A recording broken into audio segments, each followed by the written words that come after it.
The road into town stretched longer than Eliza remembered.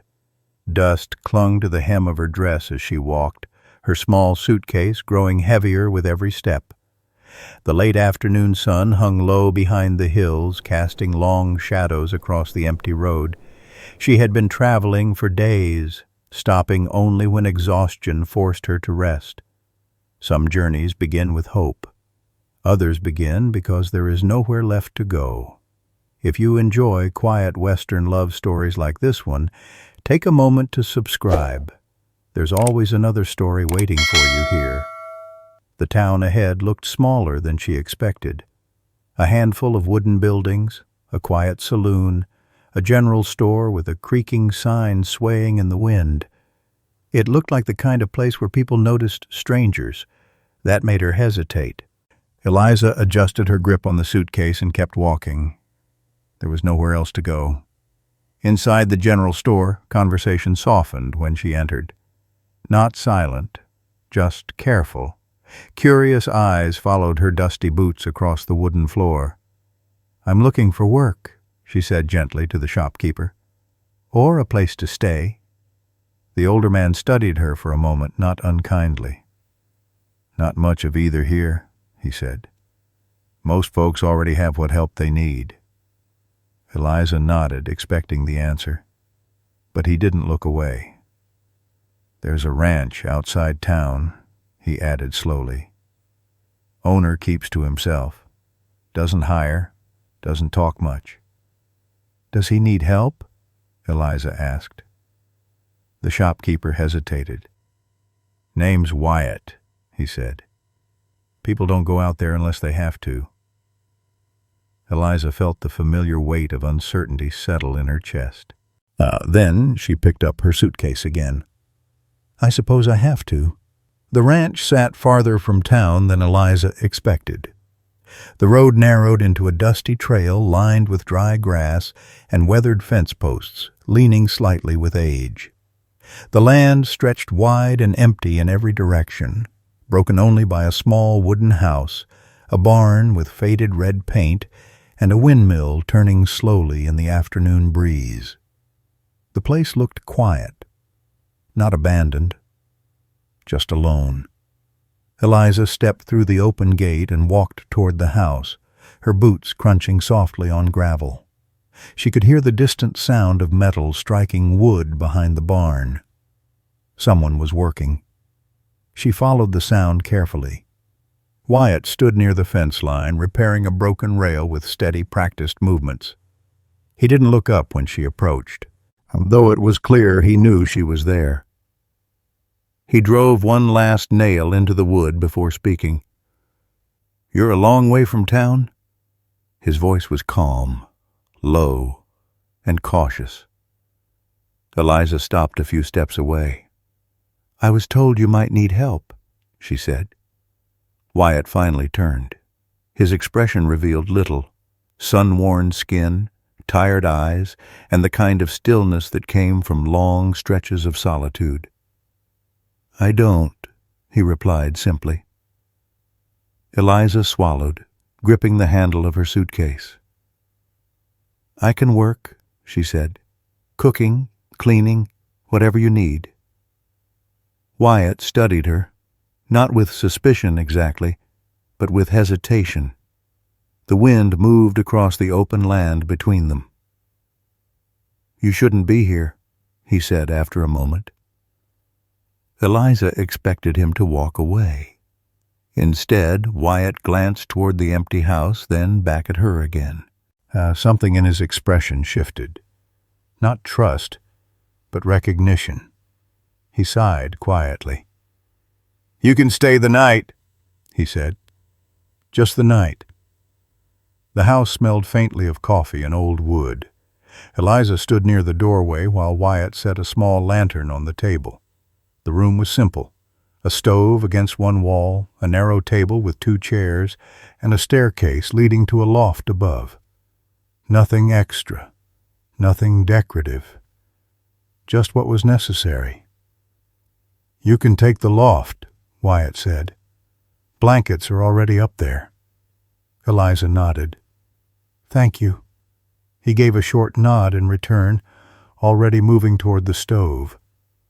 Silence settled quickly between them. It wasn't uncomfortable exactly, just unfamiliar. Eliza climbed the stairs, set her suitcase down, and looked over the railing. Wyatt poured water into a kettle, his movements efficient and quiet, and as if conversation were something he no longer practiced. "You don't have to feed me," she said. "I can earn my stay." Wyatt didn't look up. "If you're staying tonight, you're eating," he replied. After a moment he added, "Tomorrow we'll talk about work." That small sentence sounded less like kindness and more like negotiation. Later they sat across from each other at the table, the lantern light flickering softly between them. The meal was simple: beans, bread, and coffee. "You don't talk much," Eliza said gently. Wyatt shrugged. "Not much to say." The wind pressed lightly against the house walls. Finally, Wyatt set his cup down. "If you stay longer," he said carefully, "there are rules." Eliza waited. "You work during the day. You don't go into town talking about me, and you leave if I ask you to." His tone wasn't harsh, just firm. Eliza nodded once. "Fair enough." The agreement felt temporary, but it was an agreement. 2 days later, Eliza guided the small wagon into town beneath a pale morning sky. Wyatt had spoken little before she left, handing her a short supply list and a small cloth pouch of coins. Their fingers almost touched when he passed it to her, but he pulled back quickly, as if the moment had lasted too long. The drive into town felt different now, less uncertain, more thoughtful. She knew the road. She knew the ranch waiting behind her. And she knew the quiet man who rarely said more than necessary. Town was livelier than before. A group of men stood outside the saloon, their conversation fading slightly as Eliza passed. She kept her eyes forward and continued toward the general store. The bell above the door rang when she entered. The shopkeeper looked up immediately. "You're still out there?" he asked. "Yes," Eliza said, placing the list on the counter. "Helping at the ranch." "With Wyatt?" he asked again, more quietly. She nodded. A woman sorting fabric near the window turned toward them. "You shouldn't stay long," the woman said. "That place has a history." Eliza kept her voice steady. "What kind of history?" The woman hesitated, then spoke carefully. "There was trouble years back. A fight outside the saloon. One man left bleeding in the street." Eliza felt a small chill run through her. "They said Wyatt did it." The shopkeeper sighed. "No one knows the full truth," he said, "but people remember the blood." Silence filled the store for a moment. Eliza gathered the supplies slowly, her thoughts heavier than when she arrived. As she left town and the buildings faded behind her, the open plains felt quieter than before, and the ranch ahead no longer felt like just a place to work. It felt like a question waiting to be answered. Eliza heard the sound before she saw him. Not gunfire, not shouting, just the low, strained whinny of a horse somewhere beyond the barn. The afternoon sun pressed down on the ranch, heavy and still. Even the wind seemed tired. She set aside the laundry basket and followed the sound across the yard, her boots crunching over dry earth. Wyatt was kneeling near the fence line where the land dipped into a shallow grove. A chestnut horse lay on its side in the tall grass, sides heaving with panicked breath. One front leg was trapped beneath a fallen cedar branch, twisted between splintered wood and wire. Wyatt spoke quietly, and his voice steady and calm. "Easy now, easy." Eliza stopped a few steps away, unsure if she should interrupt. The horse's eye rolled white with fear. Wyatt rested one hand gently against its neck, grounding it. "You wandered too far, didn't you?" he murmured. There was no hardness in his voice, no anger, only patience. He looked up briefly. "Could use help." Eliza moved forward immediately. "What do I do?" "Hold the branch when I lift it. Don't let it fall back." She nodded. The cedar limb was heavier than she expected. When Wyatt lifted, muscles tightening under his shirt, Eliza steadied the wood with both hands. Dust and bark crumbled beneath her fingers. "Now," he said. The horse jerked its leg free, stumbling when it tried to stand. Wyatt stayed close, one hand on the animal's shoulder, as speaking in a slow rhythm until the trembling eased. The horse finally stood, favoring the leg but stable. Wyatt checked the joint carefully, running his fingers along the tendon with practiced attention. "Not broken," he said, mostly to himself. "Just strained." He walked the horse slowly toward the trough, letting it lean against him. Eliza followed, watching. This was not the man the town described. Not dangerous, not cruel, just tired. When the horse lowered its head to drink, Wyatt stepped back, exhaling like he'd been holding his breath the entire time. "You know horses well," Eliza said. He shrugged. "Used to be all I had." The words slipped out before he could stop them. He picked up the rope and coiled it methodically, avoiding her eyes. "Town will say I stole it," he added after a moment. Eliza frowned. Did you?" "No." He gave a small, humorless smile. "But truth don't travel as fast as stories." The horse flicked its tail and limped toward the shade. Eliza watched Wyatt dust off his hands. In town, people spoke of him like a storm waiting to break. Here, he looked like a man trying not to, and failing less than they believed. Morning came gently over the ranch.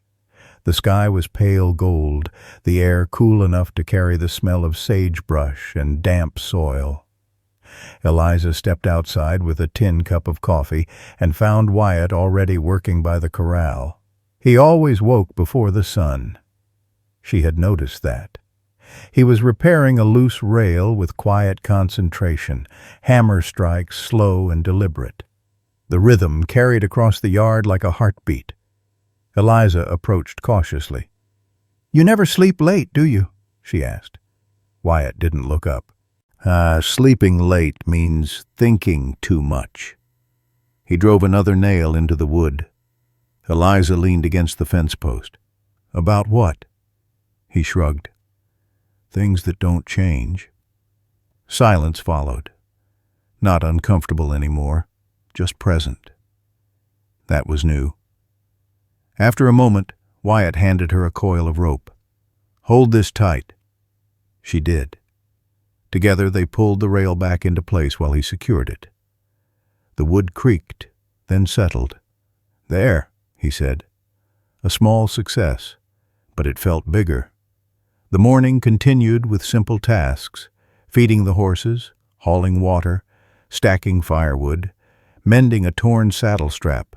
Nothing important. Everything important. Wyatt spoke more than usual, though never for long. "Don't stand behind that one," he said when Eliza moved too close to a gray mare. "She kicks when startled." A few minutes later, "Use gloves for that rope." "It'll tear your hands." Later still, "You'll want shade by noon. Heat climbs fast out here." Each sentence was practical, careful, almost reluctant. But it was care. By midday, Eliza's hands were dusty, her sleeves rolled, her hair falling loose around her face. She laughed once, a small, surprised sound, when the wind scattered the kindling she'd just stacked. Wyatt looked at her, really looked. The sound seemed unfamiliar to him. "You laugh easy," he said. "Not always," Eliza replied. He nodded, understanding more than the words said. They worked side by side in the quiet sun, no longer strangers sharing space, but something closer to partners sharing weight. When the last bucket was set down, Wyatt rested his forearms on the fence. "You work harder than most folks who pass through," he said. Eliza smiled faintly. "How staying requires effort." Wyatt didn't respond right away. Then he said quietly, "Most people leave anyway." Eliza met his eyes. "I haven't." The wind moved between them, softer now. For the first time since she arrived, Wyatt didn't look away. And in that small moment of stillness, trust, fragile and unfinished, began to take shape. The evening settled slowly over the ranch, turning the sky copper and violet. Eliza sat on the porch steps, rubbing sore hands together while the last light stretched across the fields. Wyatt was near the barn, brushing down the gray mare in long, quiet strokes. The rhythm felt peaceful, almost normal. "You ever go into town?" Eliza asked. Wyatt paused, then resumed brushing. "Not unless I have to." She hesitated before speaking again. "They talk about you." He didn't look surprised. They always do." Eliza stood and walked closer, resting her arms on the fence rail. "They say you're dangerous." Wyatt gave a small, tired smile. "Dangerous men don't usually fix fences all day." "That's what I thought," she said softly. The horse shifted. Wyatt set the brush down. "Town remembers things their own way," he said, "especially when fear helps the story grow." Eliza waited. After a moment, he continued. 3 years ago there was trouble near the rail camp west of here. A fight turned into something worse. A man died. His voice stayed steady, but his shoulders tightened. "I was there." Eliza's breath slowed. "Did you kill him?" Wyatt shook his head. "No." The answer came without hesitation. But I didn't stop it either. The words hung between them. "The sheriff needed someone to blame," Wyatt said. "And I didn't argue hard enough to change his mind." "Why not?" He looked out toward the darkening hills. "Because sometimes surviving already feels like more than you deserve." The honesty in his voice made Eliza's chest ache. "You left town after that?" He nodded. "Figured distance might quiet the stories." "Did it?" "No." A long silence followed. Then Eliza said gently, "You don't seem like the man they describe." Wyatt finally met her eyes. "I'm not sure I know which man that is anymore." The first star appeared above the ridge, and for the first time, the truth between them felt heavier than the silence ever had. The next afternoon felt wrong from the start. The air was too still. Even the horses seemed restless, shifting in the corral and flicking their ears toward the road. Eliza noticed Wyatt noticing it.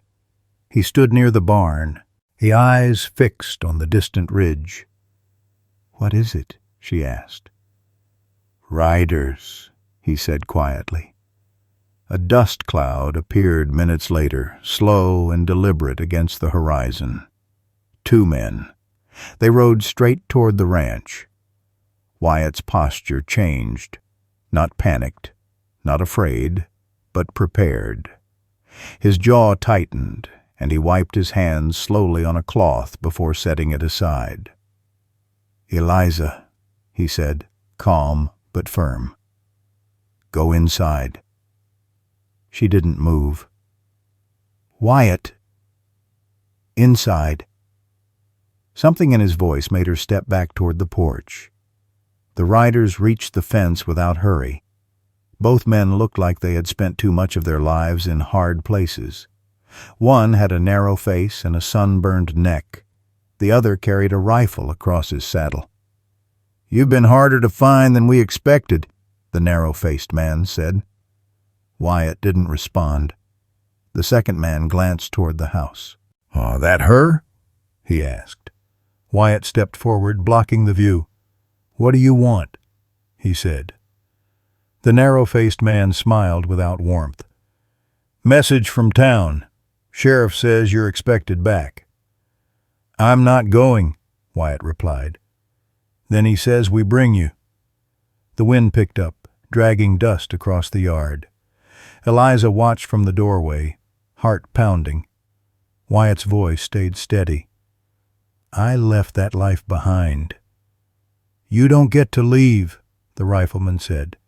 "Not after what happened." Silence, stretched tight as wire. Then the narrow-faced man shrugged. "Sheriff gives you 3 days." He turned his horse. "After that, we stop asking." The riders left as slowly as they came, dust swallowing them again. Wyatt didn't move until they were gone. Eliza stepped onto the porch.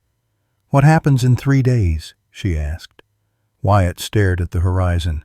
"Oh, trouble," he said. And this time, he sounded certain.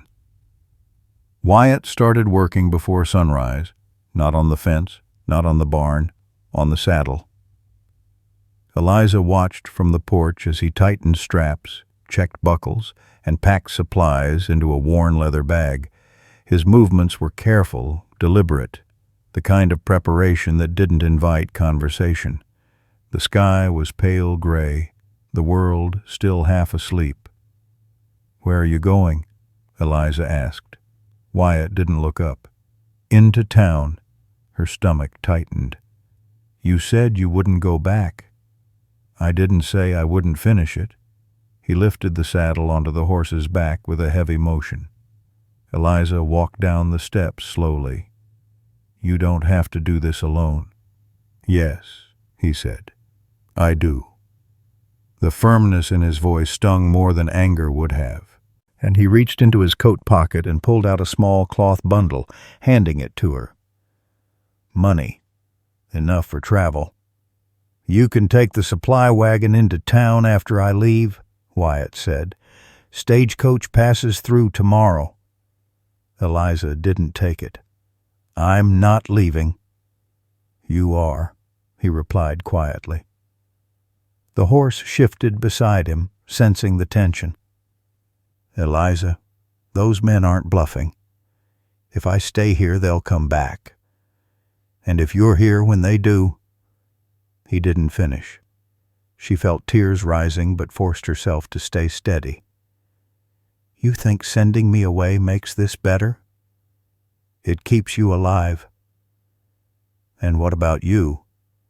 Wyatt's expression didn't change. "I've lived long enough." The words landed like a wound.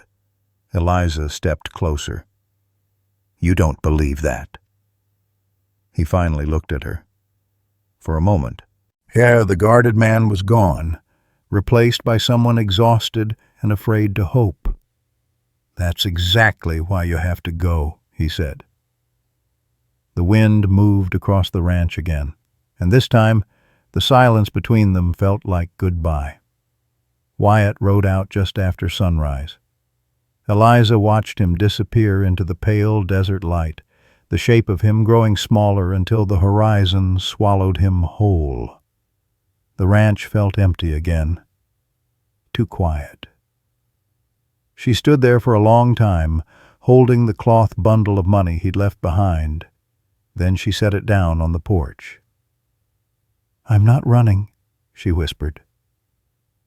The decision came slowly, but once it arrived, it felt steady, certain. Eliza spent the morning working, feeding the horses, carrying water, sweeping dust from the porch, waiting. The sun climbed higher when the sound finally came, distant hoofbeats, sharp and uneven. As she stepped into the yard, Wyatt's horse appeared first, lathered with sweat.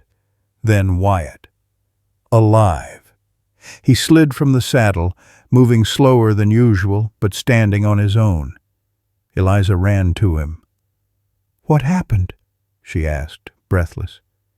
"It's done," he said. No details, no story, just relief in his voice. The tension that had followed him since she arrived was gone, replaced by something quieter. He looked at her, confused.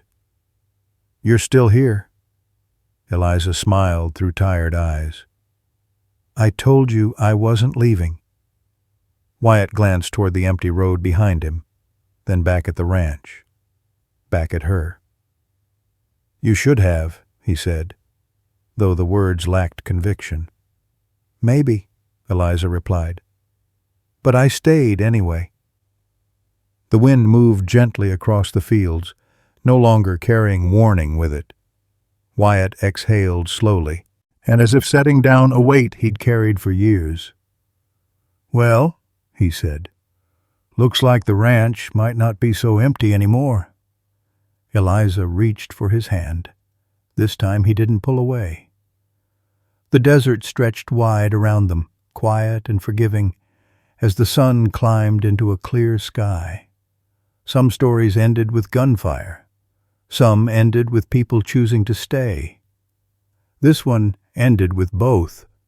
If this story moved you, don't forget to subscribe for more Western love stories of redemption, second chances, and quiet courage. And tell us in the comments, would you have stayed or would you have left? We'll see you on the next ride.